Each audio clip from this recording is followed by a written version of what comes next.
السلام علیکم ورحمۃ اللہ وبرکاتہ۔ الحمد للہ رب العالمین والصلاة والسلام علی رسولہ الکریم، اما بعد۔ اعوذ باللہ من الشیطان الرجیم، بسم اللہ الرحمن الرحیم۔ وعلى الثلاثة الذين خلفوا حتى إذا ضاقت عليهم الأرض بما رحبت وضاقت عليهم أنفسهم وظنوا أن لا ملجأ من الله إلا إليه ثم تاب عليهم ليتوبوا ان اللہ هو التواب الرحیم۔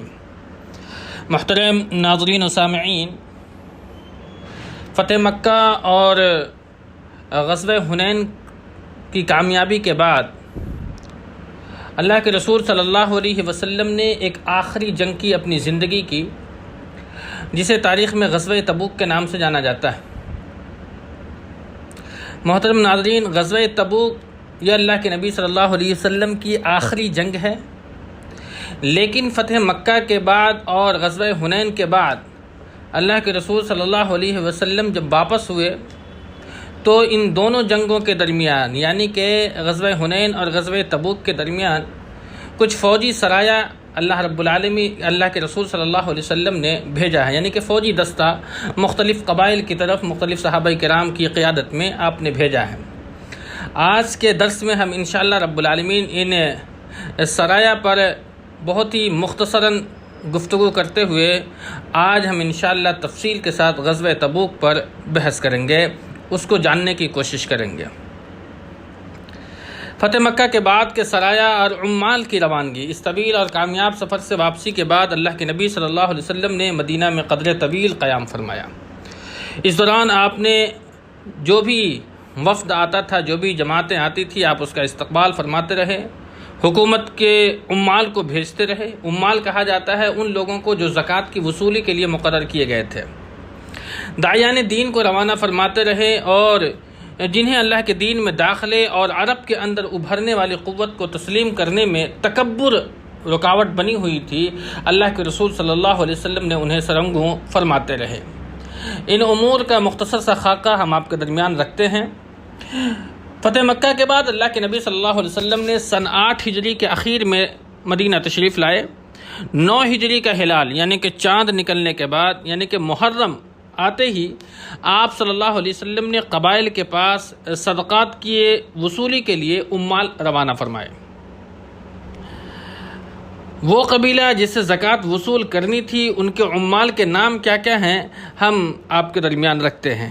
عجینہ رضی اللہ تعالیٰ عنہ کو بنو تمیم کی طرف بھیجا گیا، یزید بن حسین کو اسلم اور غفار کی طرف، عباد بن بشیر کو سلیم اور مزینہ کی طرف، رافع بن وقیس کو جوہینہ قبیلہ کی طرف، عمر بن عاص کو بنو فزارہ، ضحاک بن سفیان کو بنو کلاب کی طرف، بشیر بن سفیان کو بنو کعب کی طرف، ابن اللطبیہ ازدی کو بنو زبیان قبیلے کی طرف، اور اسی طریقے سے مہاجر بن امیہ کو اللہ کے نبی نے شرح صنعاء کی طرف آپ صلی اللہ علیہ وسلم نے زکوٰۃ کی، صدقات کی، اور اس میں جزیہ بھی ہے، یعنی کہ ٹیکس کی بھی وصولی کے لیے آپ صلی اللہ علیہ وسلم نے انہی میں ان لوگوں کا بھی نام درج کیا ہے۔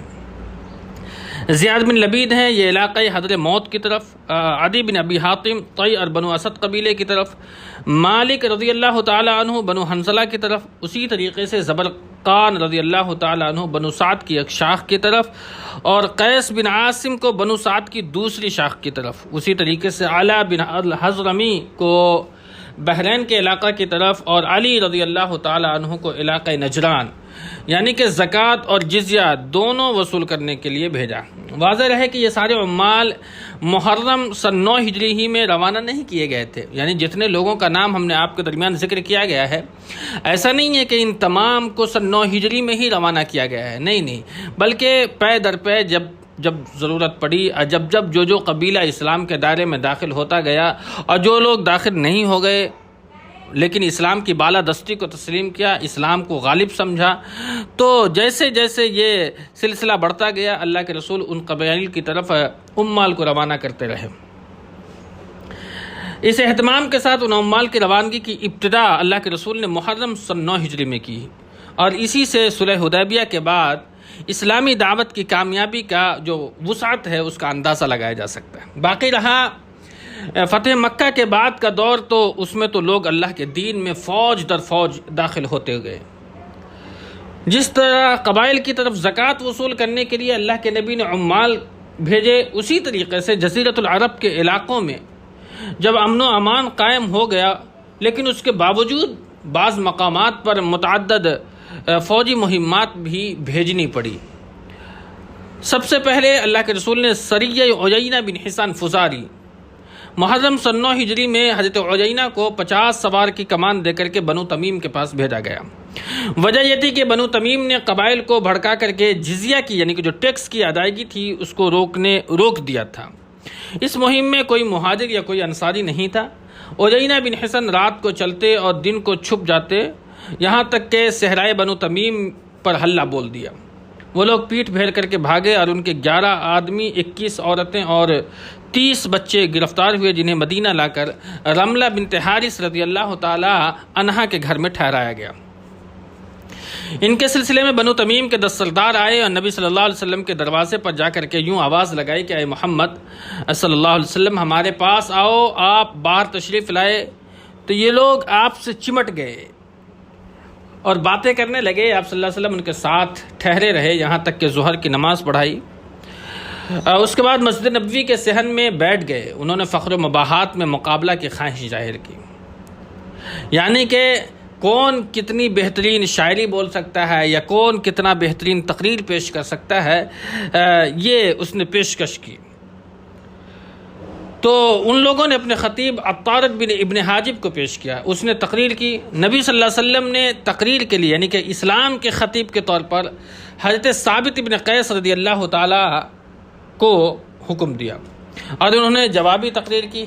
اس کے بعد ان لوگوں نے اپنے شاعر زبرقان بن بدر کو آگے بڑھایا اور اس نے کچھ فخریہ اشعار کہے، اور اس کے جواب میں تو ہم جانتے ہیں شاعر اسلام حضرت حسان بن ثابت رضی اللہ تعالی عنہ کو اللہ کے نبی نے پیش کر دیا۔ حسان بن ثابت نے اللہ کے نبی صلی اللہ علیہ وسلم کی شان میں بڑے بڑے عمدہ اشعار کہے ہیں۔ جب یہ دونوں خطیب اور دونوں شاعر فارغ ہو گئے تو اقرع ابن حابس نے کہا کہ ان کا خطیب ہمارے خطیب سے زیادہ پرزور ہے اور ان کا شاعر ہمارے شاعر سے زیادہ پرگو ہے، یعنی کہ بہترین ہے۔ ان کی آوازیں ہماری آوازوں سے زیادہ اونچی ہیں، ان کی باتیں ہماری باتوں سے زیادہ بلند پایا ہے۔ اس کے بعد ان لوگوں نے اسلام کو قبول کر لیا۔ اللہ کے نبی نے انہیں بہترین تحائف سے نوازا اور ان کی عورتیں اور بچے انہیں واپس کر دیے۔ سریہ قطبہ یا قطبہ ابن عامر، یہ سریہ تربہ کے قریب تبالہ کے علاقہ میں قبیلہ خسام کی ایک شاخ کی جانب روانہ کیا گیا۔ یہ قطبہ 20 آدمیوں کے درمیان روانہ ہوئے۔ 10 اونٹ تھے جن پر یہ لوگ باری باری سوار ہوتے تھے۔ مسلمانوں نے شبخون مارا جس پر سخت لڑائی بھڑک اٹھی اور فریقین کے خاصے افراد زخمی ہوئے۔ قطبہ کچھ دوسرے افراد سمیت مارے گئے، تاہم مسلمان بھیڑ اور بکریوں اور بال بچوں کو لے کر کے مدینہ چلے آئے۔ ایک سریہ ہے ضحاک ابن ابی سفیان کا، یہ ربیع الاول سن 9 ہجری میں بنو کلاب کو اسلام کی دعوت دینے کے لیے روانہ کیا گیا تھا، لیکن انہوں نے انکار کرتے ہوئے جنگ چھیڑ دی۔ مسلمانوں نے انہیں شکست دی اور ان کا ایک آدمی تہہ تیغ کیا۔ چوتھا سریہ علقمہ بن مجرز مدلجی، یہ بھی ربیع الاخر سن 9 ہجری، انہیں 300 آدمی کی کمان دے کر ساحل جدہ کی جانب روانہ کیا۔ وجہ کچھ یہ تھی کہ حبشی ساحل جدہ کے قریب جمع ہو گئے تھے اور وہ مکہ والوں کے خلاف ڈاکہ زنی کرنا چاہتے تھے۔ حضرت علقمہ نے سمندر میں اتر کر ایک جزیرہ تک پیش قدمی کی۔ حبشیوں کو جب مسلمانوں کے آنے کا علم ہوا تو وہ لوگ وہاں سے بھاگ کھڑے ہوئے۔ اور یہ ایک سریہ ہے علی ابن ابی طالب، یہ ربیع الاول سن 9 ہجری میں قبیلہ طے کے ایک بت کو جس کا نام قلس یعنی کلیسا تھا ڈھانے کے لیے بھیجا گیا تھا۔ آپ رضی اللہ کی سرکردگی میں 100 اونٹ اور 50 گھوڑوں سمیت 150 آدمی تھے۔ جھنڈیاں کالی تھی۔ مسلمانوں نے فجر کے وقت حاتم تائی کے محلہ پر چھاپا مار کر کے قلس کو ڈھا دیا اور قیدیوں، چوپایوں اور بھیڑ بکریوں پر قبضہ کر لیا۔ انہی قیدیوں میں حاتم تائی کی ایک صاحبزادی بھی تھی، البتہ حاتم کے جو بیٹے تھے عدی ابن ابی حاتم، یہ ملک شام بھاگ گئے۔ مسلمانوں نے قلس خزانے میں 3 تلواریں اور 3 زریں پائی اور راستے میں ان لوگوں نے مال غنیمت کو تقسیم کر لیا۔ البتہ جو مال خمس ہوتا ہے نبی صلی اللہ علیہ وسلم کا، اس کو الگ کر دیا اور آل حاتم کو تقسیم نہیں کیا۔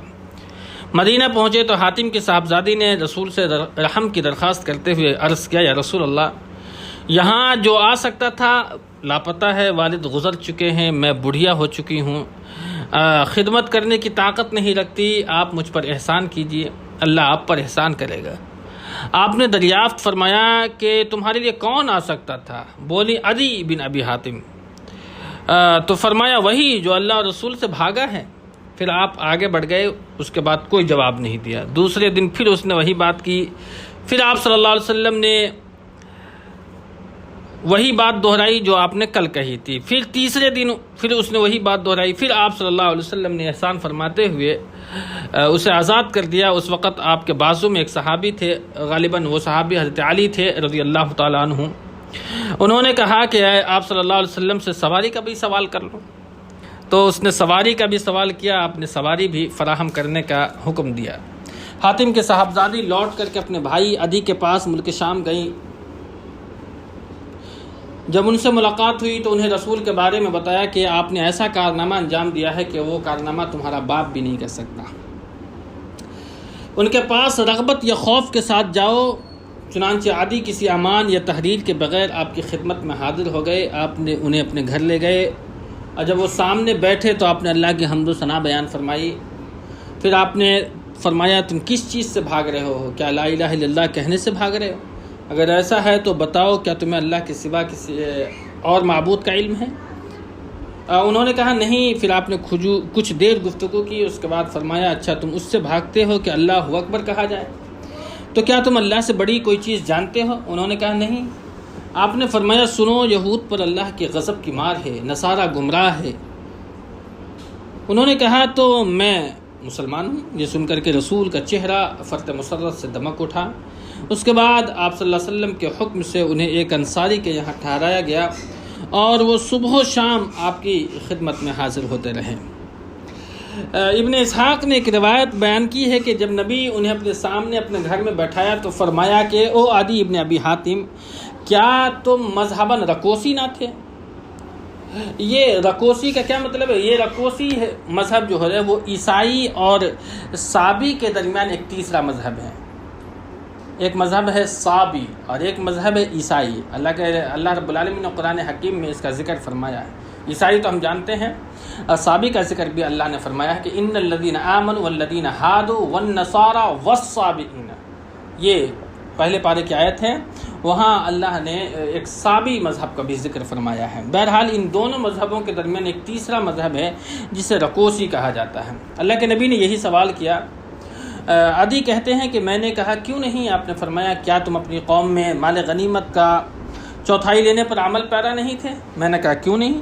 آپ نے فرمایا حالانکہ یہ چیز تمہارے دین میں حلال نہیں تھی۔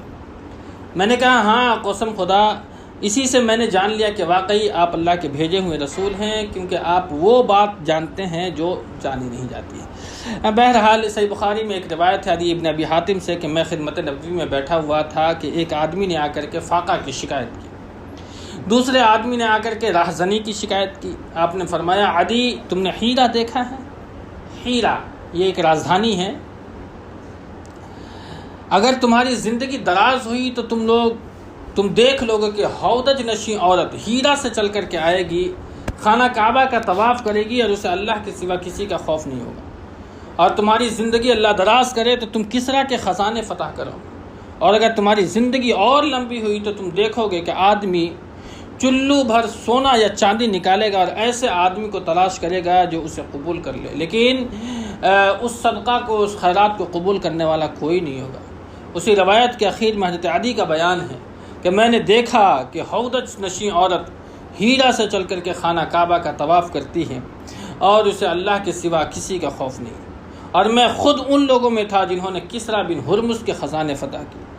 اور تم لوگوں کی زندگی دراز ہوئی تو تم لوگ وہ چیز بھی دیکھ لو گے جو نبی یعنی کہ ابوالقاسم صلی اللہ علیہ وسلم نے فرمائی تھی کہ آدمی چلو بھر سونا یا چاندی نکالے گا لیکن اسے کوئی لینے والا نہیں ہوگا۔ محترم ناظرین، غزوہ تبوک کے درمیان کی یہ کچھ شرائط تھے اور ان کی چند جھلکیاں تھیں جو آپ کے درمیان پیش کی گئی۔ آخری جنگ ہے اللہ کے رسول صلی اللہ علیہ وسلم کی، جسے غزوہ تبوک کے نام سے جانا جاتا ہے۔ غزوہ فتح مکہ حق و باطل کے درمیان ایک فیصلہ کن مارکہ تھا۔ اس مارکے کے بعد اہل عرب کے نزدیک نبی کی رسالت میں کوئی شک نہیں تھا، اس لیے حالات کی رفتار بدل گئی اور لوگ اللہ کے دین میں فوج در فوج داخل ہوئے۔ اس کا کچھ اندازہ ان تفصیلات سے لگے گا جنہیں ہم وفود کے باب میں پیش کریں گے، اور کچھ اندازہ استادات سے بھی لگایا جا سکتا ہے جو حجۃ الوداع میں حاضر ہوئی تھی۔ بہرحال اب اندرونی مشکلات تقریباً ختم ہو چکی تھی۔ مسلمان شریعت الہی کی تعلیم عام کرنے اور اسلام کی دعوت کو پھیلانے کے لیے یکسو ہو گئے تھے، اللہ کی طرف ایک دم فوکس کر دیا تھا، متوجہ ہو گئے تھے۔ اس غزوے کا سبب کیا تھا؟ اللہ رب العالمین نے قرآن حکیم میں اس واقعہ کی پوری تفصیل یعنی سورہ توبہ کے اندر بیان فرمائی ہے۔ مگر اب ایک ایسی طاقت کا رخ مدینہ کی طرف ہو چکا تھا جو کسی وجہ جواز کے بغیر مسلمانوں سے چھیڑ چھاڑ کر رہی تھی۔ یہ طاقت تھی رومیوں کی، جو اس وقت روئے زمین پر سب سے بڑی فوج کی قوت کی حیثیت رکھتی تھی۔ پیچھے بتایا جا چکا ہے کہ اس چھیڑ چھاڑ کی ابتدا شرحبیل بن عمر غسانی کے ہاتھوں رسول اللہ صلی اللہ علیہ وسلم کے سفیر حضرت حارث ابن عمیر ازدی کے قتل سے ہوئی تھی، جبکہ وہ پیغام لے کر کے نبی کا پیغام لے کر بصرہ کے حکمراں کے پاس تشریف لے گئے تھے۔ اور یہ بھی بتایا جا چکا ہے کہ نبی نے اس کے بعد حضرت زید بن حارثہ کی سرکردگی میں ایک لشکر بھیجا تھا جس نے رومیوں سے سرزمین موتا میں خوفناک ٹکر لی، مگر یہ لشکر ان متکبر ظالموں سے انتقام لینے میں کامیاب نہ ہو سکا۔ اس کی تفصیل ہم نے غزوہ موتا کے تعلق سے جو باب پڑھا ہے اس میں ذکر کیا گیا ہے۔ البتہ اس نے دور و نزدیک عرب باشندوں پر نہایت بہترین اس جنگ کے اندر میں اثرات اور نشان چھوڑے۔ قیصر روم ان اثرات کو اور ان کے نتیجے میں عرب قبائل کے اندر روم سے آزادی اور مسلمانوں کی ہم نواحی کے لیے پیدا ہونے والے جذبات کو نظر انداز نہیں کر سکتا تھا۔ اس کے لیے یہ یقیناً ایک خطرہ تھا جو قدم بقدم اس کی سرحد کی طرف بڑھ رہا تھا۔ عرب سے ملی ہوئی سرحد شام کے لیے چیلنج بنتا جا رہا تھا۔ اسی لیے قیصر نے سوچا کہ مسلمانوں کی طاقت کو ایک عظیم اور ناقابل شکست خطرے کی صورت اختیار کرنے سے پہلے کچل دینا ضروری ہے۔ یعنی کہ ان لوگوں نے سوچا کہ مسلمان اور زیادہ طاقتور ہو، اس سے پہلے ہم اس کی طاقت کو کچل دیتے ہیں تاکہ یہ ہماری طرف اپنے قدم بڑھانے سے رک جائے۔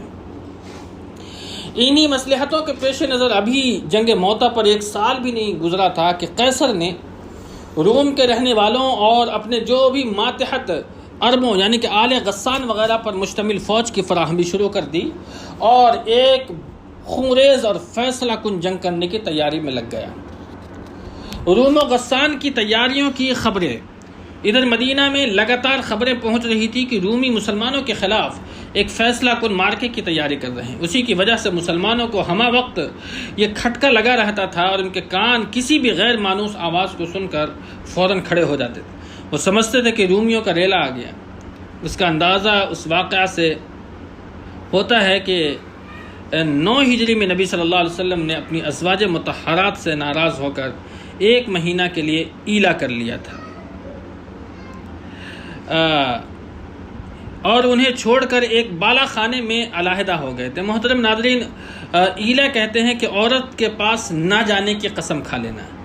اگر یہ قسم 4 مہینہ یا پھر اس سے کم مدت کے لیے ہے تو پھر اس پر شرعاً کوئی حکم لاگو نہیں ہوگا، اور اگر یہ ایلا 4 مہینے سے زیادہ مدت کے لیے ہے تو پھر 4 ماہ پورے ہوتے ہی شرعی عدالت دخیل ہوگی کہ شوہر یا تو بیوی کو بیوی کی طرح رکھے یا پھر اسے طلاق دے دیں۔ بعض صحابہ کے بقول فقط 4 ماہ کی مدت گزر جانے سے طلاق پڑ جاتی ہے، واللہ اعلم بالصواب۔ تو اللہ کے نبی نے ایلا کر لیا تھا۔ صحابہ کرام کو ابتداءً اس حقیقت کا حال نہیں معلوم ہو سکا۔ انہوں نے سمجھا کہ نبی نے طلاق دے دی ہے، اس کی وجہ سے صحابہ کرام میں بڑا رنج و غم پھیل گیا تھا۔ عمر بن خطاب اس واقعہ کو بیان کرتے ہوئے کہتے ہیں کہ میرا ایک انصاری ساتھی تھا، جب میں نبی کی خدمت میں موجود نہ رہتا تو وہ میرے پاس خبر لاتا، اور جب وہ موجود نہ ہوتا تو میں اس کے پاس خبر لے جاتا۔ یہ دونوں ہی اوالی مدینہ میں رہتے تھے، ایک دوسرے کے پڑوسی تھے اور باری باری نبی صلی اللہ علیہ وسلم کی خدمت میں رہتے تھے۔ اسی زمانے میں ہمیں شاہ غسان کا خطرہ لگا ہوا تھا۔ ہمیں بتایا گیا تھا کہ وہ ہم پر یورش کرنا چاہتا ہے، یلغار کرنا چاہتا ہے، لڑنا چاہتا ہے، حملہ کرنا چاہتا ہے، اور اس کے ڈر سے ہمارے سینے بھرے ہوئے تھے۔ ایک روز اچانک میرا انصاری ساتھی دروازہ پیٹنے لگا اور کہنے لگا کھولو کھولو۔ میں نے کہا کیا غسانی آ گئے؟ اس نے کہا نہیں، بلکہ اس سے بھی بڑی بات ہو گئی، اللہ کے نبی اپنی بیویوں سے علیحدہ ہو گئے ہیں۔ یہ روایت بخاری شریف کی ہے۔ ایک دوسری روایت میں یوں ہے کہ عمر نے کہا ہم میں چرچا تھا کہ آل غسان ہم پر چڑھائی کرنے کے لیے گھوڑوں کو نال لگوا رہے ہیں۔ ایک روز میرا ساتھی اپنی باری پر گیا اور عشاء کے وقت واپس آ کر کے میرا دروازہ بڑے زور سے پیٹا اور کہا کیا وہ عمر سویا ہوا ہے؟ میں گھبرا کر باہر آیا۔ اس نے کہا بڑا حادثہ ہو گیا ہے۔ میں نے کہا کیا ہوا؟ کیا غسانی آ گئے؟ اس نے کہا نہیں بلکہ اس سے بھی بڑا اور لمبا حادثہ۔ نبی صلی اللہ علیہ وسلم نے اپنی بیویوں کو طلاق دے دی۔ اس سے اس صورتحال کی سنگینی کا اندازہ لگایا جا سکتا ہے کہ جو اس وقت رومیوں کی جانب سے مسلمانوں کو درپیش تھی، اسی میں مزید اضافہ منافقین کی ان ریشہ دوانیوں سے ہوا جو انہوں نے رومیوں کی تیاری کی خبریں مدینہ پہنچنے کے بعد شروع کی۔ چنانچہ اس کے باوجود یہ منافقین دیکھ چکے تھے کہ رسول ہر میدان میں کامیاب ہیں اور اس روئے زمین کی کسی طاقت سے نہیں ڈرتے ہیں، بلکہ جو رکاوٹیں آپ کے راہ میں آتی ہیں وہ ٹکڑے ٹکڑے ہو جاتی ہیں۔ اس کے باوجود اس منافقین نے یہ امید باندھ لی کہ مسلمانوں کے خلاف انہوں نے اپنے سینوں میں جو آرزو چھپا رکھی ہے اور جس گردش دورہ کا وارثہ سے انتظار کر رہے ہیں، اب اس کا وقت قریب آ گیا۔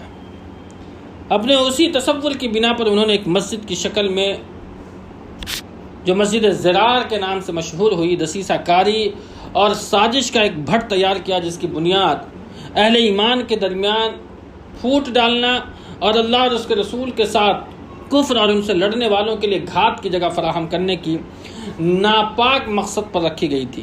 رسول سے گزارش کی کہ آپ اس میں نماز پڑھا دیں۔ اس سے منافقین کا مقصد یہ تھا کہ وہ ایمان والوں کو دھوکہ میں رکھیں گے اور انہیں پتہ نہ لگنے دیں گے کہ اس مسجد میں ان کے خلاف سازش اور دسیسہ کاریوں کی کارروائیاں انجام دی جا رہی ہیں۔ مسلمان اس مسجد میں آنے جانے والوں پر نظر نہ رکھیں۔ اس طرح یہ مسجد منافقین اور ان کے بیرونی دوستوں کے لیے ایک پرامن گھونسلے کا کام دے، لیکن نبی نے اس مسجد میں نماز کی ادائیگی کو جنگ سے واپسی تک کے لیے مؤخر کر دیا۔ اللہ کے نبی نے کہا کہ ابھی جنگ کی تیاری چل رہی ہے اور ہم تبوک کے لیے بہت مصروف ہیں، اس لیے آپ نے اس مسجد کے افتتاح میں نماز نہیں پڑھائی، بلکہ آپ نے کہا کہ جنگ سے واپسی کے بعد ہم اس مسجد کے اندر میں افتتاح کی نماز پڑھائیں گے۔ اس طرح منافقین اپنے مقصد میں کامیاب نہیں ہو سکا اور اللہ نے ان کا پردہ اس سے پہلے ہی کھول کر کے رکھ دیا۔ آپ صلی اللہ علیہ وسلم جب غزوے سے واپس آئے تو اس مسجد میں نماز پڑھنے کے بجائے اس مسجد کو توڑ دینے کا حکم فرمایا تھا۔ بہرحال روم و غسان کی تیاریوں کی خاص خبریں، ان حالات اور خبروں کا سامنا مسلمان کر ہی رہے تھے کہ انہیں اچانک ملک شام سے تیل لے کر آنے والے بنتیوں سے معلوم ہوا کہ ہرقل نے 40,000 سپاہیوں کا ایک لشکر جرار تیار کیا ہے اور روم کے ایک عظیم کمانڈر کو کمان سونپی ہے۔ اپنے جھنڈے تلے عیسائی قبائل لخم و جسام وغیرہ کو بھی جمع کر لیا ہے اور ان کا ہراول دستہ بلقا کے مقام تک پہنچ چکا ہے۔ اس طرح ایک بڑا خطرہ مجسم ہو کر کے مسلمانوں کے سامنے آ گیا ہے۔ حالات کی نزاکت میں اضافہ، جس بات سے صورتحال کی نزاکت میں مزید اضافہ ہو رہا تھا وہ یہ تھی کہ زمانہ بڑا سخت گرمی کا تھا، لوگ تنگی اور قحط سالی کی آزمائش سے دوچار تھے، سواریاں بہت کم تھیں، پھل پک چکے تھے، اس لیے پھل اور سائے میں رہنا چاہتے تھے، وہ فی الفور روانگی نہ چاہتے تھے۔ ان سب پر مستضاد مسافت کی دور یعنی بہت لمبا سفر اور راستے کی پیچیدگی اور اس کی دشواری بھی تھی۔ محترم ناظرین، یہ ایک ایسا مرحلہ تھا کہ صحابہ کرام کے درمیان دو راستے تھے، ایک تو تنگی اور دوسرا نبی صلی اللہ علیہ وسلم نے تبوک کی تیاری کا حکم دے دیا تھا۔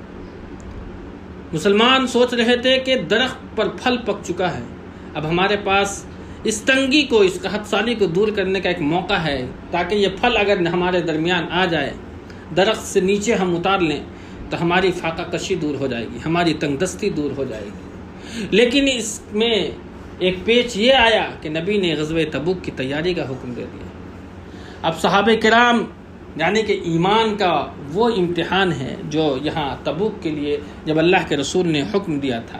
محترم ناظرین، اس میں بھی مسلمان کو اللہ رب العالمین نے کامیابی سے ہمکنار کرایا۔ مسلمانوں نے اپنی فاقہ کشی کو نہیں بلکہ اللہ کے رسول کے حکم کو ترجیح دی۔ اس کی تفصیل ہم انشاءاللہ پڑھتے چلیں گے۔ رسول اللہ صلی اللہ علیہ وسلم کی طرف سے ایک قطعی اقدام کا فیصلہ تھا۔ نبی حالات و تغیرات کا مطالعہ کہیں زیادہ دقت نظر سے فرما رہے تھے۔ آپ سمجھ رہے تھے کہ اگر آپ نے ان فیصلہ کن لمحات میں رومیوں سے جنگ لڑنے میں اگر تھوڑی بھی کاہلی اور سستی سے کام لیا، رومیوں کو مسلمانوں کے زیر اثر علاقوں میں گھسنے دیا اور وہ مدینہ تک بڑھ کر کے چڑھ کر کے آ گئے، تو پھر اسلامی دعوت پر اس کے نہایت ہی برے اثرات مرتب ہو سکیں گے۔ مسلمانوں کی فوجی ساکھ اکھڑ جائے گی۔ وہ جاہلیت جو جنگ حنین میں کاری ضرب لگنے کے بعد آخری دم توڑ رہی ہے، پھر سے دوبارہ زندہ ہو جائے گی۔ منافقین جو مسلمانوں پر گردش زمانہ کا انتظار کر رہے ہیں اور یہ ابو عامر فاسق کے ذریعہ شاہ روم سے رابطہ قائم کیے ہوں، پیچھے سے عین اس وقت مسلمانوں کے شکم میں خنجر گھونپ دیں گے جب آگے سے رومیوں کا ریلا ان پر خونخوار حملے کرے گا۔ اس طرح وہ بہت ساری کوششیں رائیگاں چلی جائیں گی جو آپ صلی اللہ علیہ وسلم نے اور آپ کے صحابہ نے اسلام کی نشر و اشاعت میں صرف کی تھی، اور بہت ساری کامیابیاں ناکامیوں میں تبدیل ہو جائیں گی جو طویل اور خونریز جنگوں اور مسلسل فوجی دوڑ دھوپ کے بعد مسلمانوں کو حاصل ہوئی تھی۔ رسول نے ان نتائج کو اچھی طرح سمجھ رہے تھے، اس لیے عسرت و شدت کے باوجود، یعنی کہ تنگی اور سختی کے باوجود بھی آپ نے طے کیا کہ رومیوں کو دارالاسلام کی طرف پیش قدمی کی مہلت دیے بغیر خود ان کے علاقے اور حدود میں گھس کر کے ان کے خلاف ایک فیصلہ کن جنگ لڑی جائے۔ یہ معاملہ طے کرنے کے بعد آپ نے صحابہ کرام میں اعلان فرما دیا کہ لڑائی کی تیاری کریں۔ قبائل عرب اور اہل مکہ کو پیغام دیا کہ لڑائی کے لیے نکل پڑے۔ آپ کا دستور تھا کہ جب کسی غزوے کا ارادہ فرماتے تو کسی اور ہی جانب آپ روانہ ہوتے، لیکن صورتحال کی نزاکت اور تنگی کی شدت کے سبب اب کی بار آپ نے صاف اعلان فرما دیا کہ رومیوں سے جنگ کا ارادہ ہے تاکہ لوگ مکمل تیاری کر لیں۔ آپ نے اس موقع پر لوگوں کو جہاد کی ترغیب دی، آپ نے جنگ پر ابھارا۔ سورہ توبہ کا ایک ٹکڑا نازل ہوا، ساتھ ہی آپ نے صدقہ و خیرات کی فضیلت بیان کی، اللہ رب العالمین کے راہ میں اپنا نفیس اور اپنا عمدہ مال خرچ کرنے کی طرف رغبت دلائی۔ صحابہ کرام نے جو ہی نبی صلی اللہ علیہ وسلم کا ارشاد سنا کہ آپ رومیوں سے جنگ کی دعوت دے رہے ہیں، جھٹ اس کی تعمیل کے لیے دوڑ پڑے اور پوری تیز رفتاری سے لڑائی کی تیاری شروع کی۔ قبیلے اور برادریاں ہر چہار جانب سے مدینے میں آنا شروع ہو گئی، سوائے ان لوگوں کے جن کے دلوں میں نفاق کی بیماری تھی۔ کسی مسلمان نے اس غزوے سے پیچھے رہنا گوارا نہیں کیا، البتہ 3 مسلمان اس سے مستثنی ہیں کہ صحیح ایمان ہونے کے باوجود انہوں نے غزوے میں شرکت نہیں کی تھی۔ محترم ناظرین، اس کا ذکر آ جائے گا آپ کے درمیان کہ وہ 3 لوگ کون تھے اور پھر ان کی سزا کیا متعین کی گئی تھی۔ حالت یہ تھی کہ حاجت مند اور فاقہ مست لوگ آتے، نبی سے درخواست کرتے کہ ان کے لیے سواریاں فراہم کر دیں تاکہ وہ بھی رومیوں سے ہونے والی اس جنگ میں شرکت کر سکیں، اور جب آپ ان سے معذرت کرتے تو وہ لوگ کہتے تھے لا اجد ما احملکم علیہ تولوا واعینہم تفیض من الدم حزنا ان لا یجدوا ما ينفقون، میں تمہیں سوار کرنے کے لیے کچھ نہیں پاتا، تو وہ اس حالت میں واپس ہوتے کہ ان کی آنکھوں سے آنسو رواں ہوں۔ اسلام کے لیے لڑنا، اس کے راستے میں جنگ کرنا، تلوار کے سایوں میں اپنی زندگی گزارنا صحابہ کرام کو کتنا پسند تھا۔ اسلام کی نشر و اشاعت میں شہادت کی موت سے ہمکنار ہونا یہ تمام صحابہ کرام کا ایک خواب تھا۔ اسی لیے یہ لوگ جب اللہ کے رسول معذرت کر لیتے تھے سواری نہ دینے کے لیے تو آنکھوں سے آنسو رواں ہوتے کہ وہ خرچ کرنے کے لیے اپنے پاس کچھ نہیں پا رہے۔ اسی طرح مسلمانوں نے صدقہ و خیرات کرنے میں بھی ایک دوسرے سے آگے نکل جانے کی کوشش کی۔ بڑا مشہور واقعہ ہے، حضرت عثمان ابن عفان نے ملک شام کے لیے ایک قافلہ تیار کیا تھا جس میں پالان اور کجاوے سمیت 200 اونٹ تھے، 200 اوقیہ یعنی کہ تقریباً 29.5 کلو چاندی تھی۔ آپ نے یہ تمام کا تمام کو صدقہ کر دیا۔ اس کے بعد پھر 100 اونٹ پالان اور کجاوے سمیت صدقہ کیا۔ اس کے بعد 1000 دینار تقریباً 5.5 کلو سونے کے سکے لے کر کے آئے اور انہیں نبی کی آغوش میں بکھیر دیا۔ رسول انہیں الٹتے جاتے تھے، فرماتے جاتے تھے آج کے بعد عثمان جو بھی کرے انہیں کوئی ضرورت نہیں ہوگی۔ اس کے بعد حضرت عثمان نے پھر صدقہ کیا اور صدقہ کیا، یہاں تک کہ ان کے صدقے کی مقدار نقدی کے علاوہ 900 اونٹ اور 100 گھوڑے تک جا پہنچی تھی۔ اللہ کے رسول صلی اللہ علیہ وسلم اپنے داماد کو خرچ کرتے ہوئے دیکھتے تھے، آپ کا چہرہ خوشی سے تلملا گیا۔ واقعی آپ کے داماد نے اللہ کے لیے، اللہ کے دین کی سربلندی کے لیے، اس کے دین کی نشر و اشاعت کے لیے، اللہ کے دین کو غالب کرنے کے لیے صدقہ اور خیرات کی وہ مثال قائم کی ہے جو تاریخ آج بھی اس کو دہرانے سے قاصر ہے۔ ادھر حضرت عبدالرحمن ابن عوف 200 اوقیہ چاندی لے کر کے آئے۔ ابو بکر نے اپنا سارا مال خدمت میں حاضر کر دیا، بال بچوں کے لیے اللہ اور اس کے رسول کے سوا کچھ بھی نہیں چھوڑا۔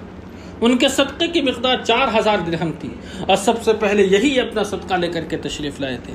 حضرت عمر نے اپنے گھر کا 2 حصہ کیا مال کا، آدھا نبی کی خدمت میں لائے۔ حضرت عباس بہت سارا مال لے کر کے آئے۔ حضرت طلحہ، سعد بن عبادہ، محمد بن مسلمہ رضی اللہ تعالیٰ عنہم اجمعین بھی کافی مال لائے۔ حضرت عاصم بن عدی 90 وسق یعنی کہ 13,500 کلو یعنی کہ 13.5 ٹن کھجور لے کر کے آئے۔ بقیہ صحابہ بھی پے در پہ اپنے تھوڑے زیادہ صدقات لے کر کے آئے، یہاں تک کہ کسی نے 1 مد یا 2 مد صدقہ کیا کہ وہ اس سے زیادہ کی طاقت نہیں رکھتے تھے۔ عورتوں نے بھی ہار، بازو بند، پاسیب، بالی، انگوٹھی، جو کچھ بھی تھا مسلمانوں کے پاس تمام کے تمام لا کر کے آپ صلی اللہ علیہ وسلم کی خدمت میں رکھ دیا۔ کسی نے بھی اپنا ہاتھ نہ روکا، کسی صحابہ نے بخل سے کام نہیں لیا۔ صرف منافقین تھے جو صدقات میں بڑھ چڑھ کر کے حصہ لینے والوں پر تانا کستے تھے، پھبکیاں کستے تھے کہ یہ ریاکاری ہے۔ جن کے پاس اپنی مشقت کے سوا کچھ نہیں تھا ان کا مذاق اڑاتے تھے کہ یہ 1-2 مد کھجور سے قیصر کی مملکت فتح کرتے اٹھے۔ اس دھوم دھام جوش و خروش اور بھاگ دوڑ کے نتیجے میں لشکر تیار ہو گیا۔ رسول اللہ صلی اللہ علیہ وسلم نے حضرت محمد ابن مسلمہ کو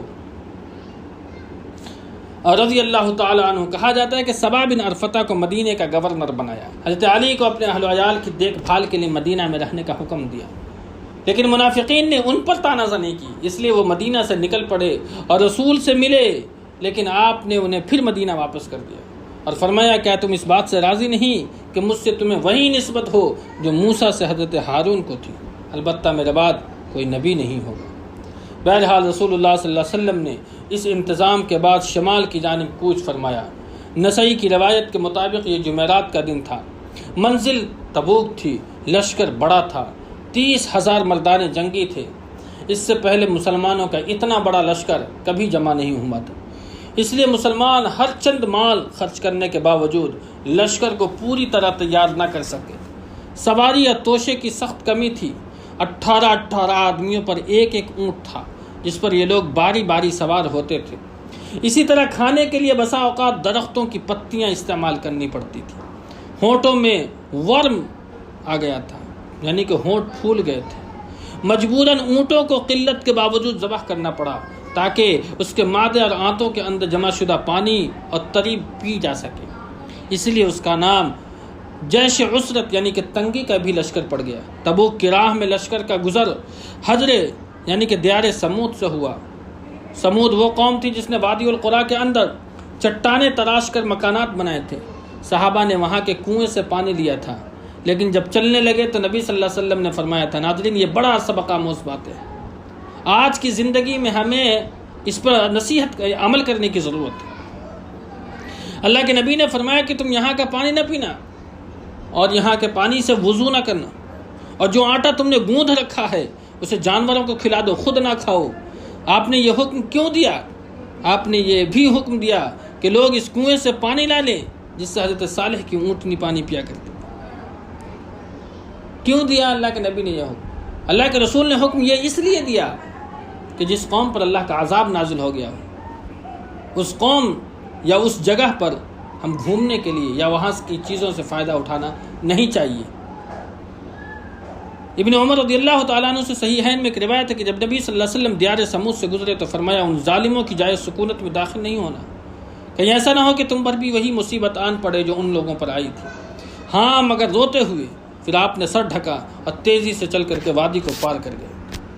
راستے میں لشکر کو پانی کی ضرورت پڑی، لوگوں نے رسول سے شکوہ کیا، آپ نے اللہ سے دعا کی، اللہ نے بادل بھیج دیا، بارش ہوئی، لوگوں نے سیر ہو کر کے پانی پیا اور ضرورت کا پانی لاد بھی لیا۔ جب تبوک کے قریب پہنچے آپ نے فرمایا کل انشاءاللہ تم لوگ تبوک کے چشمے پر پہنچ جاؤ گے، لیکن چاشت سے پہلے نہیں پہنچو گے، لہذا جو شخص وہاں پہنچے اس کے پانی کو ہاتھ نہ لگائے یہاں تک کہ اس جگہ پر میں پہنچ جاؤں۔ حضرت معاذ کا بیان ہے کہ جب ہم لوگ وہاں پہنچے تو وہاں 2 آدمی پہلے ہی پہنچ چکے تھے، چشمے سے تھوڑا تھوڑا پانی آ رہا تھا۔ نبی نے پوچھا کیا کیا تم دونوں نے، اس کے پانی کو ہاتھ لگایا ہے؟ انہوں نے کہا جی ہاں، آپ نے ان دونوں سے جو کچھ اللہ نے چاہا فرمایا۔ پھر چشمے سے چلو کے ذریعے تھوڑا تھوڑا پانی نکالا یہاں تک کہ قدرے جمع ہو گیا۔ نبی صلی اللہ علیہ وسلم نے اس میں اپنا چہرہ اور ہاتھ دھویا اور اسے چشمے میں انڈیل دیا۔ اس کے بعد چشمے سے خوب پانی آیا، صحابہ کرام شکم سیر ہو کر کے پانی پیے۔ رسول اللہ صلی اللہ علیہ وسلم نے فرمایا اے معاذ، اگر تمہاری زندگی دراز ہوئی تو تم اس مقام کو باغات سے ہرا بھرا دیکھو۔ راستے ہی میں یا تبوک پہنچ کر کے روایت کے اندر میں اختلاف ہے، اللہ کے نبی نے فرمایا کہ آج رات تم پر سخت آندھی چلے گی، لہذا کوئی نہ اٹھے اور جس کے پاس اونٹ ہو وہ اس کی رسی مضبوطی سے باندھ دے۔ چنانچہ سخت آندھی آئی، ایک شخص کھڑا ہو گیا تو آندھی نے اسے اڑا کر کے طے کی 2 پہاڑیوں کے پاس پھینک دیا۔ راستے میں نبی کا معمول تھا کہ آپ ظہر اور عصر کی نمازیں اکٹھی اور مغرب اور عشاء کی نمازیں اکٹھی پڑھتے، جمع تقدیم بھی کرتے تھے، جمع تاخیر بھی۔ تقدیم کا مطلب یہ ہے محترم ناظرین کہ ظہر اور عصر دونوں کو ظہر کے وقت میں اور مغرب اور عشاء دونوں کو مغرب کے وقت میں پڑھی جائے، اور جمع تاخیر کا مطلب یہ ہے کہ ظہر اور عصر دونوں نمازوں کو عصر کے وقت میں اور مغرب اور عشاء دونوں نمازوں کو عشاء کے وقت میں پڑھی جائیں۔ اسلامی لشکر تبوک میں اتر کر خیمہ زن ہوا، رومیوں سے 2 ہاتھ کرنے کے لیے تیار تھا۔ نبی نے اہل لشکر کو مخاطب کر کے نہایت ہی جامع خطبہ دیا۔ آپ نے جوامع الکلم ارشاد فرمائے، دنیا اور آخرت کی بھلائی کی طرف رغبت دلائی، اللہ کے عذاب سے ڈرایا اور اللہ کے انعامات کی خوشخبری دی۔ اس طرح فوج کا حوصلہ بلند ہو گیا، ان میں توشے، ضروریات اور سامان کی کمی کے سبب جو نقص اور کمی تھی، جو خلل تھا، اس کا بھی ازالہ ہو گیا۔ دوسری طرف رومیوں اور ان کے حلیفوں کا یہ حال ہوا کہ نبی کی آمد کی خبر سن کر ان کے اندر خوف کی لہر دوڑ گئی، انہیں آگے بڑھنے اور ٹکر لینے کی ہمت نہ ہوئی اور وہ اندرون ملک مختلف شہروں میں بکھر گئے۔ ان کے اس طرز عمل کا اثر جزیرہ عرب کے اندر اور باہر مسلمانوں کی فوجی ساکھ پر بہت ہی عمدہ مرتب ہوا۔ مسلمانوں نے ایسے اہم سیاسی فائدے حاصل کیے کہ جنگ کی صورت میں اس کا حاصل کرنا آسان نہ ہوتا۔ اس کی تفصیل کچھ اس طرح ہے کہ ایلا کے حاکم یحییٰ بن روبہ نے آپ کی خدمت میں حاضر ہو کر کے جزیہ کی ادائیگی منظور کی اور صلح کا معاہدہ کیا۔ اسی طریقے سے جربہ اور ادرح کے باشندوں نے بھی آپ کی خدمت میں حاضر ہو کر کے جزیہ دینا منظور کیا، یعنی کہ ان لوگوں نے بھی اسلام کی بالادستی کو تسلیم کیا اور اسلام کے پناہ میں اپنے آپ کو رہنا گوارا کیا، اور اس کے عوض میں ان لوگوں نے اس کا جو معاوضہ ہے جزیہ یعنی کہ ٹیکس دینے کے لیے آمادہ ہو گئے۔ نبی صلی اللہ علیہ وسلم نے ان کے لیے ایک تحریر لکھ دی جو ان کے پاس محفوظ تھی۔ آپ نے حاکم ایلا کو بھی ایک خط لکھی، یہ پروانہ امن ہے اللہ کی جانب سے، نبی صلی اللہ علیہ وسلم کی جانب سے یحییٰ بن روبہ اور باشندگان ایلا کے لیے، خشکی اور سمندر میں ان کی کشتیوں اور قافلوں کے لیے اللہ کا ذمہ ہے، محمد نبی صلی اللہ علیہ وسلم کا ذمہ ہے، اور یہی ذمہ ان شامی اور سمندری باشندوں کے لیے ہے جو یحییٰ کے ساتھ ہوں۔ ہاں، اگر ان کا کوئی آدمی گڑبڑ کرے گا تو اس کا مال اس کی جان کے آگے روک نہ بن سکے گا، اور جو آدمی اس کا مال لے گا اس کے لیے وہ حلال نہیں ہوگا۔ انہیں کسی چشمے پر اترنے اور خشکی یا سمندر کے کسی راستے پر چلنے سے منع نہیں کیا جا سکتا۔ اس کے علاوہ اللہ کے نبی نے حضرت خالد بن ولید کو 420 سواروں کا رسالہ دے کر کے دومت الجندل کے حاکم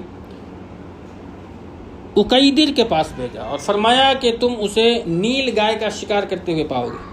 حضرت خالد جب وہاں گئے، جب اتنے فاصلے پر رہ گئے کہ قلعہ بالکل صاف دکھائی دے رہا تھا، تو اچانک ایک نیل گائے نکلی اور قلعہ کے دروازے پر سینگ رگڑنے لگی۔ اکیدر اس کے شکار کو نکلا، چاندنی رات تھی۔ حضرت خالد اور ان کے سواروں نے اسے جا لیا اور گرفتار کر کے نبی کی خدمت میں حاضر کیا۔ آپ نے اس کی جان بخشی اور 2000 اونٹ، 800 غلام اور 400 زرہیں اور 400 نیزے دینے کی شرط پر یہ مصالحت فرمائی۔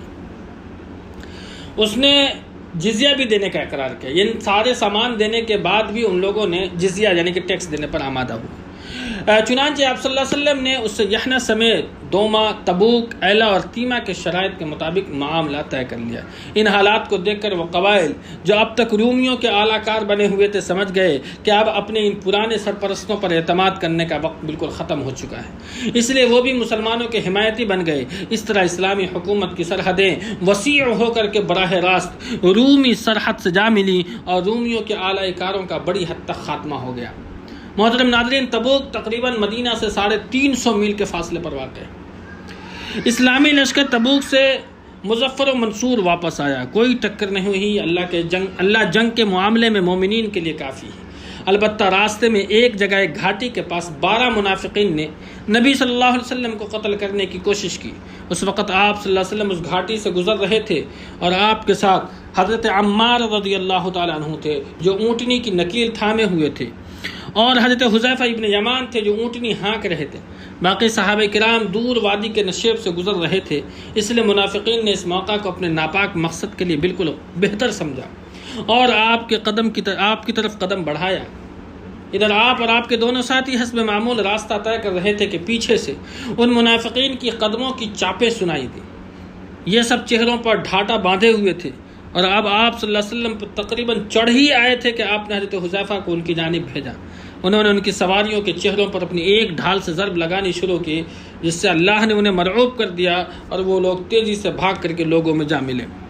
اس کے بعد اللہ کے نبی صلی اللہ علیہ وسلم نے ان کے نام بتائے اور ان کے ارادے سے باخبر کیا۔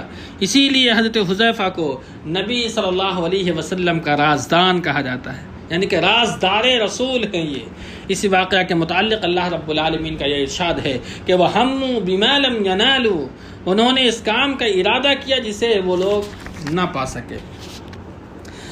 سفر کے ختم پر جب دور سے نبی کو مدینہ کے نقوش دکھائی پڑے تو آپ صلی اللہ علیہ وسلم نے فرمایا کہ یہ رہا طابہ اور یہ رہا احد، یہ وہ پہاڑ ہے جو ہم سے محبت کرتا ہے اور جس سے ہم محبت کرتے ہیں۔ ادھر مدینہ میں آپ کے آنے کی خبر پہنچی، عورتیں، بچے، بچیاں باہر نکل پڑی، زبردست اعزاز کے ساتھ لشکر کا استقبال کرتے ہوئے یہ نغمہ گنگنایا: طلع البدر علینا من ثنیات الوداع وجب الشکر علینا ما دعا للہ داعی۔ ہم پر ثنیۃ الوداع سے 14ویں کا چاند طلوع ہوا، جب تک پکارنے والا اللہ کو پکارے ہم پر شکر واجب ہے۔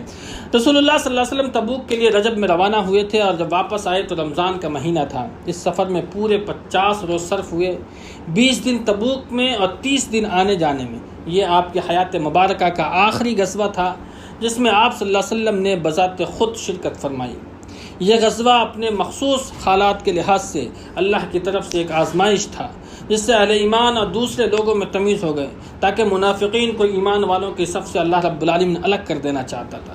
اسی موقع پر اللہ کا دستور بھی یہی ہے، ارشاد ہے کہ اللہ مومنین کو اسی حالت پر نہیں چھوڑ سکتا جس وقت تم لوگ ہو، یہاں تک کہ خبیث کو پاکیزہ چیزوں سے علیحدہ کرتے۔ اس غزوے میں سارے کے سارے منافقین، مومنین صادقین نے شرکت کی اور اس سے غیر حاضری نفاق کی علامت قرار پائی۔ چنانچہ کیفیت یہ تھی کہ اگر کوئی شخص پیچھے رہ گیا تھا اور اس کا ذکر رسول اللہ صلی اللہ علیہ وسلم سے کیا جاتا تو آپ فرماتے کہ اسے چھوڑ دو، اگر اس میں خیر ہے تو اللہ اسے جلد ہی تمہارے پاس پہنچا دے گا، اور اگر ایسا نہیں ہے تو پھر اللہ نے تمہیں اس سے راحت دے دی ہے۔ غرض اس غزوے سے یا تو وہ لوگ پیچھے رہے گئے جو معذور تھے، یا پھر وہ لوگ پیچھے رہے جو منافقین تھے، جنہوں نے اللہ اور اس کے رسول سے ایمان کا جھوٹا دعویٰ کیا تھا اور جھوٹا عذر پیش کر کے غزوہ میں شریک نہ ہونے کی اجازت لی تھی، اور پیچھے بیٹھ رہے تھے یا سرے سے اجازت لیے بغیر ہی نہیں گئے تھے۔ 3 آدمی ایسے تھے جس کا ذکر ہم نے ابھی آپ کے درمیان کیا، جو سچے اور پکے مسلمان تھے، پکے مومن تھے، کسی وجہ جواز کے بغیر پیچھے رہ گئے تھے۔ انہیں اللہ نے آزمائش میں ڈالا اور پھر اللہ نے ان کی توبہ قبول کی۔ اس کی تفصیل یہ ہے کہ واپسی پر نبی صلی اللہ علیہ وسلم مدینہ میں داخل ہوئے تو حسب معمول سب سے پہلے آپ مسجد نبوی تشریف لائے، وہاں 2 رکعت نماز پڑھی، پھر لوگوں کی خاطر بیٹھ گئے۔ ادھر منافقین نے، جن کی تعداد تقریباً 80 سے کچھ زیادہ تھی، آ کر کے اپنا عذر پیش کرنے شروع کیے، قسمیں کھانے لگے۔ آپ نے ان سے ان کا ظاہر قبول کرتے ہوئے بیعت کی، دعائے مغفرت کی اور ان کا باطن اللہ کے حوالے کر دیا۔ باقی رہے 3 مومنین صادقین، ان کے نام ہے کعب ابن مالک، مرارہ ابن ربیع اور ہلال ابن امیہ رضی اللہ تعالیٰ عنہ اجمعین۔ تو انہوں نے سچائی اختیار کرتے ہوئے اقرار کیا کہ ہم نے کسی مجبوری کے بغیر غزوے میں شرکت نہیں کی تھی۔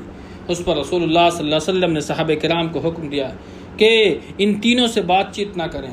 ان کے خلاف سخت بائیکاٹ شروع ہو گیا، لوگ بدل گئے، زمین بھیانک ہو گئی، زمین اپنی وسعت کے باوجود ان لوگوں پر تنگ ہو گئی، خود ان کی اپنی جان پر بنائی۔ سختی یہاں تک کہ بڑھی کہ 40 روز گزرنے کے بعد حکم دیا گیا کہ اپنی عورتوں سے بھی الگ رہیں۔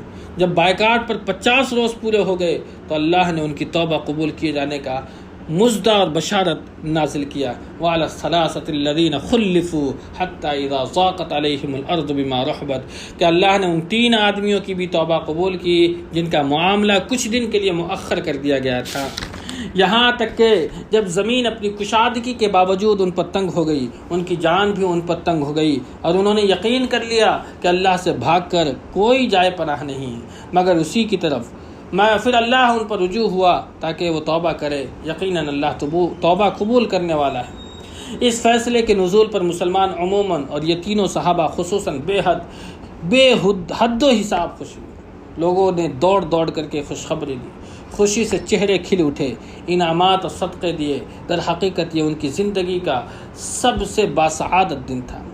اسی طرح جو لوگ معذوری کی وجہ سے شریک غزوہ نہ ہو سکے تھے، ان کے بارے میں بھی اللہ نے فرمایا کمزوروں پر، مریضوں پر، اور جو لوگ خرچ کرنے کے لیے کچھ نہ پائے ان پر کوئی حرج نہیں ہے، جبکہ وہ اللہ اور اس کے رسول کے خیر خواہ ہیں۔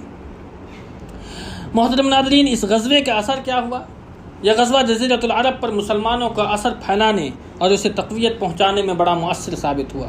لوگوں پر یہ بات واضح ہو گئی کہ اب جزیرۃ العرب میں اسلام کی طاقت کے سوا کوئی طاقت زندہ نہیں رہ سکتی۔ جاہلین اور منافقین کی وہ بچی کھچی تمنائیں اور امیدیں ختم ہو گئی جو مسلمانوں کے خلاف گردش زمانہ کے انتظار میں ان کے دلوں کے تہخانے میں بالکل پنپ رہی تھی۔ ان کی ساری امیدوں اور آرزوؤں کا محور یہ رومی طاقت تھی، اور اس غزوے میں اس کا بھی بھرم کھل گیا تھا۔ اس لیے ان حضرات کے حوصلے ٹوٹ گئے اور انہوں نے امر واقعہ کے سامنے سپر ڈال دی کہ اب اس سے بھاگنے اور چھٹکارا پانے کا کوئی راستہ نہیں ہے۔ اسی صورتحال کی بنا پر اب اس کی بھی ضرورت نہیں رہ گئی تھی کہ مسلمان منافقین کے ساتھ رفق و نرمی کا معاملہ کرے، لہذا اللہ نے ان کے خلاف سخت رویہ اختیار کرنے کا حکم فرمایا، یہاں تک کہ ان کے صدقے قبول کرنے، ان کی نماز جنازہ پڑھنے، ان کے لیے دعائیں مغفرت کرنے، ان کی قبروں پر کھڑے ہونے سے بھی اللہ نے روک دیا، اور انہوں نے مسجد کے نام پر سازش اور دسیسہ کاری کا جو گھونسلہ تعمیر کیا تھا اسے بھی اللہ کے رسول نے ڈھا دینے کا حکم کیا، جسے تاریخ میں مسجد زرار کے نام سے جانا جاتا ہے۔ پھر ان کے بارے میں ایسی آیات نازل فرمائی کہ وہ لوگ بالکل ننگے ہو گئے اور انہیں پہچاننے میں کوئی شک نہیں رہا، گویا اہل مدینہ کے لیے ان آیات نے ان منافقین پر انگلیاں رکھ دی۔ اس غزوے کے اثرات کا اندازہ اس سے بھی کیا جا سکتا ہے کہ مکہ کے فتح کے بعد، بلکہ اس سے بھی پہلے، عرب کے وفود اگرچہ نبی کی خدمت میں آنا شروع ہو گئے تھے، لیکن ان کی بھرمار اس غزوے کے بعد ہوئی۔ اس غزوے سے متعلق قرآن کا نزول ہے۔ سورہ توبہ کی بہت سی آیات نازل ہوئی، کچھ روانگی سے پہلے، کچھ روانگی کے بعد، کچھ دوران سفر، کچھ مدینہ واپس آنے کے بعد۔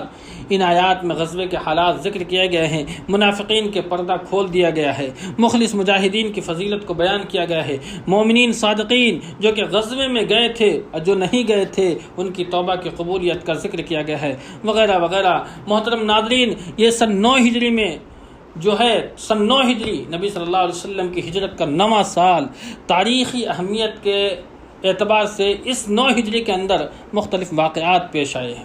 پہلا واقعہ تبوک سے رسول کی واپسی کے بعد اویمر اجلانی اور ان کی بیوی کے درمیان لعان ہوا تھا۔ دوسرا معاملہ غامدیہ عورت کو جس نے آپ کی خدمت میں حاضر ہو کر کے بدکاری کا اقرار کیا تھا، رجم کیا گیا، اور اس عورت نے بچے کی پیدائش کے بعد جب وہ دودھ چھڑا لیا تب اسے رجم کیا گیا تھا۔ تیسرا واقعہ کیا پیش آیا؟ اسحمہ نجاشی یعنی کہ شاہ حبشہ وفات پائی اور نبی نے اس کی غائبانہ نماز جنازہ پڑھی۔ نبی صلی اللہ علیہ وسلم کی صاحبزادی، یہ چوتھا واقعہ، ام کلثوم کی وفات ہوئی۔ ان کی وفات پر آپ کو بڑا رنج ہوا، بڑا غم زدہ ہوئے، اور آپ نے حضرت عثمان کو فرمایا تھا کہ اگر میرے پاس تیسری لڑکی بھی ہوتی تو اس کی بھی شادی میں تم سے کر دیتا۔ پانچواں واقعہ یہ ہوا کہ تبوک کی واپسی کے بعد راس المنافقین عبداللہ ابن ابی مر گیا۔ رسول نے اس کے لیے دعائے مغفرت کی، اور حضرت عمر کے روکنے کے باوجود اللہ کے نبی نے اس کی نماز جنازہ پڑھائی۔ بعد میں وحی نازل ہوئی اور اس میں حضرت عمر کا جو موقف تھا کہ نبی ان کی نماز جنازہ نہ پڑھائے، اللہ نے حضرت عمر کے اس موقف کی تائید کرتے ہوئے منافقین پر نماز جنازہ پڑھنے سے اللہ کی طرف سے منع کا حکم آ گیا ہے۔ محترم ناظرین، یہ رہا آج کا درس، اور اس میں غزوہ تبوک کی جو تفصیلات تھی اور اس میں جو رونما ہونے والے واقعات تھے اس کی تفصیل ہم نے آپ کے درمیان رکھ دی ہے۔ باری تعالیٰ سے دعا کرتے ہیں اللہ رب العالمین ہمیں آپ کی کتاب و سنت پر عمل کی توفیق بخشے، آمین۔ وآخر دعوانا ان الحمد للہ رب العالمین، والسلام علیکم ورحمۃ اللہ وبرکاتہ۔